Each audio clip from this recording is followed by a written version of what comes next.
Hey everyone. Have you ever had that feeling where your devices are kind of starting to know you maybe a little too well? Hmm. Well, buckle up because we're going deep into a world where that's basically the reality. Today's deep dive is all about something called embedded AI. Ooh, And that's like basically having a super smart AI brain living in your phone and your computer. wow. So think like the iPhone 16 with Apple Intelligence and Windows 11's Copilot. We're going to be breaking down this article that really digs into the implications of all this and asking the big question, is embedded AI like the ultimate inconvenience, Right. or is it maybe the start of something a little more controlling? Yeah, it really is fascinating because we're all pretty used to AI tools like, you've got Siri and all those chatbot things out there. Yeah. But this embedded AI, it's not just an app you open. It's like it's running all the time. It's almost like a second brain in your devices Yeah. analyzing, everything you do. So it's less like asking Siri to set a timer and more like having a super smart sidekick just like living in your phone, learning all your habits. Exactly. I mean, like, does it know I'm craving donuts before I even do? Well, that's the idea. Whoa. And what makes it even crazier is how it actually works. Imagine like a team of specialists inside your phone all working together. They're all focused on different tasks. Okay. These are called agents. So Yeah. you've got an agent analyzing your emails, another tracking your calendar, one's studying your browsing history, and they're constantly talking to each other, sharing information, learning your patterns, and trying to predict your needs. So, okay, let's use the examples from the article, like iPhone's Apple Intelligence and Windows Copilot. What would that actually look like in our day-to-day life? Okay, so picture this. You're rushing to a meeting, Hmm. and Apple Intelligence is like, whoa, traffic is a nightmare. Oh, no. It suggests you leave early and even like drafts a quick text to let everyone know you're going to be late. Yeah. Later on, it reminds you to pick up milk because it knows you're low and that you always stop at the store on your way home. So it's like having a personal assistant that can read your mind. That does sound pretty convenient. Now imagine you're working on this big presentation and Copilot jumps in. It starts suggesting images, pulls relevant data, maybe helps you like fine-tune your talking points. Okay. It's all about this like seamless AI assistance just baked into everything you do. Okay, I can see how that would be super helpful, but wouldn't that make us like overly reliant on AI to make decisions for us? That's one of the big questions the article brings up. Yeah. And it also digs into some of the maybe not so good aspects of all this convenience. Yeah, the article kept mentioning like control and surveillance. That Yeah. part was kind of freaky. So could you explain what they were getting at? Okay, imagine you're browsing the web Mm-hmm. and your AI is deciding what you see. Okay. It prioritizes certain news sources, maybe it blocks access to certain websites or articles. Mm. It's basically filtering your reality based on what it thinks is best for you So it's like someone's deciding what we can and can't see online. or what it's been programmed to think is best. Right. But isn't some filtering necessary though just to manage like the massive amount of data we're exposed to online? That's a really good point. We already have algorithms shaping our online experience, right? Yeah. But embedded AI takes it a step further because it's constantly learning and adapting to you. Yeah. It creates a highly personalized filter bubble that's very difficult to break out of. So this raises the question, could this AI actually know us better than we know ourselves? It's possible. And that's where things get really interesting and potentially problematic. Okay, so now that we kind of understand those potential downsides, let's look at how this is playing out in the real world. I know the article had some specific examples. Can we dive into those? Absolutely. Yeah. So let's start with California's push for electric vehicles. You might think switching to electric cars is a no-brainer, good for the environment. Yeah. But what if your AI assistant, trying to be helpful, nudges you towards charging times that actually strain the power grid during peak hours when it's still reliant on fossil fuels? Oh, so maybe that quote-unquote green choice isn't so simple after all. And the article is connecting this to embedded AI, how... It points out the massive energy consumption of the server farms that are needed to power all these embedded AI systems. Mm-hmm. So the more we rely on embedded AI, the more energy those servers demand, which means... More strain on the power grid, potentially even increasing reliance on fossil fuels. Exactly. It's a vicious cycle. Uh-huh. And it highlights the complexity of these issues. We often think in simple terms, electric good, gas bad. But the reality is much more nuanced, and embedded AI just adds another layer of complexity we need to consider. Okay, so that's one example. What else does the article talk about? It also talks about the media coverage of events like the George Floyd protests.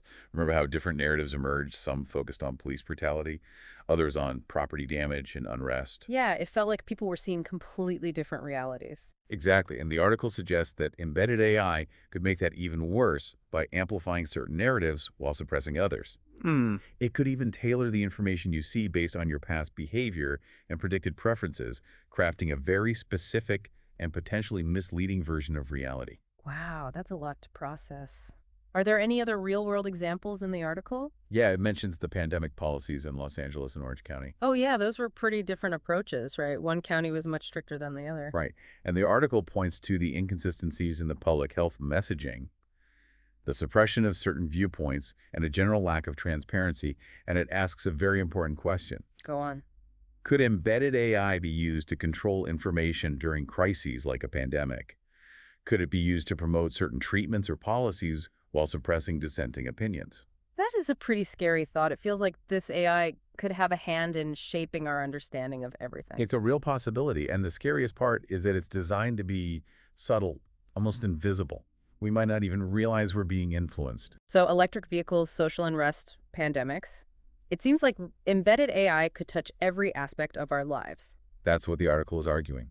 And that brings us to a crucial question. How do we navigate this new reality?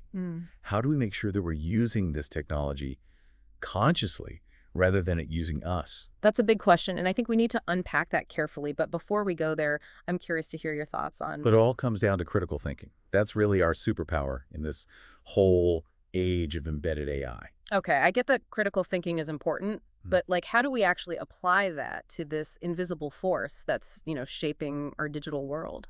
Well, I think first you just have to realize that embedded AI is here. It's being integrated into all our devices, and it does have this potential to influence us in some pretty big ways. And once you're aware of that, you can start to question the information you see. It's like fact-checking everything, like being skeptical of every, notification or suggestion that pops up on my phone. It's not really about being paranoid. It's more about being informed and engaged.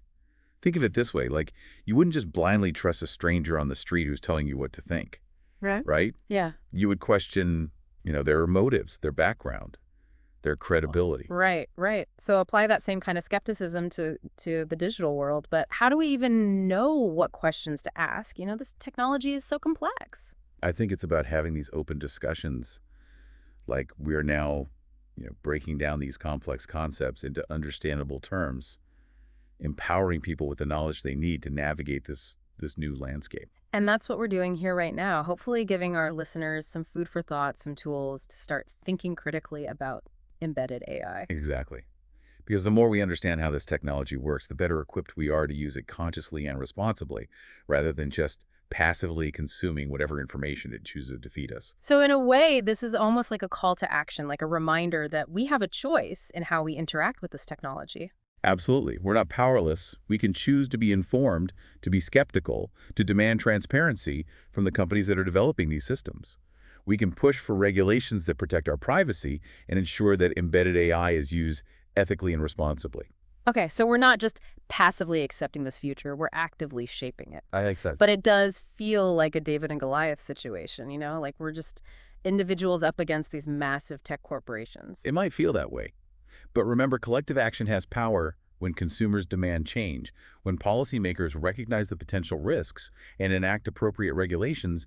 Even the biggest corporations have to listen. That's a good point. But let's go back to that idea of critical thinking for a second. What are some practical steps, our listeners can take to become more aware and discerning in this age of embedded AI? Here are a few things to consider. First, diversify your information sources. Don't just rely on one platform or news outlet for your news and information. Seek out multiple perspectives, compare different viewpoints, and challenge your own assumptions. So like break out of those filter bubbles that we all get trapped in. Exactly. Second, be mindful of your data. Understand what information you're sharing with these embedded AI systems and be conscious of the potential implications. Consider adjusting your privacy settings, using privacy-focused browsers or search engines, and being selective about the apps you grant access to your data. Data privacy is a whole other can of worms, but it's definitely connected to this. What else? Third, engage in critical discussions. Talk to your friends, family, colleagues about these issues. Share articles, podcasts, documentaries that explore the ethical and societal implications of embedded AI. The more we talk about it, the more aware we become, and the more empowered we feel to make informed choices. Collective brainstorming. I like it, and I think that's what we're trying to do here today, get people thinking, get the conversation started. Any final words of wisdom before we wrap things up? Just this, remember that technology is a tool. It can be used for good or for ill. The choice ultimately lies with us, the users. The more informed and engaged we are, the more likely we are to steer this technology towards a future that benefits humanity rather than controls it. Mic drop. Okay, that was intense. We covered a lot of ground today, from the technical inner workings of embedded AI to its potential impact on society, individual freedom, even our own sense of self. And we've only just scratched the surface. This is a conversation that needs to continue, evolve, and adapt as the technology itself evolves. Well said. I think it's safe to say that our deep dive into embedded AI has left us with more questions than answers. But that's not necessarily a bad thing, right? Sometimes the most important thing is to ask the right questions, to stay curious, to keep digging deeper. Absolutely. Curiosity and critical thinking are our most powerful tools in navigating this complex and rapidly changing technological landscape. All right, folks, that's a wrap for today's deep dive. We hope you found it informative, thought-provoking, and maybe just a little bit unsettling. Remember, the future of embedded AI is still being written, and we all have a role to play in shaping that future. Until next time, stay curious, stay critical, and stay engaged. You know, it's funny, we talk about this AI being embedded in our devices, but it feels like the real question is how deeply it's going to be embedded in our lives. It's a valid point. As this technology becomes more sophisticated, more integrated into our daily routines, it's going to blur the lines between tool and companion, between convenience and control. I keep thinking about that example from the article about the AI filtering our information, maybe even censoring certain topics. It's like, what happens to our freedom of thought if we're only exposed to a narrow range of ideas? Yeah. Yeah, it's like being stuck in one of those filter bubbles, but you don't even realize it. And you mentioned freedom of thought. What happens to that? You know, if we're only exposed to a narrow range of ideas, all curated by our AI. That's one of the biggest concerns. We tend to think of censorship as something overt, imposed from the outside. But what if it's subtle, almost invisible, delivered through an AI that anticipates our needs, filters out information it deems irrelevant or upsetting? Right. It's like having a personal gatekeeper for your mind. Okay, so that brings up even bigger questions, like what happens to our sense of self? Yeah. You know, if our AI is constantly shaping the information we consume and the choices we make.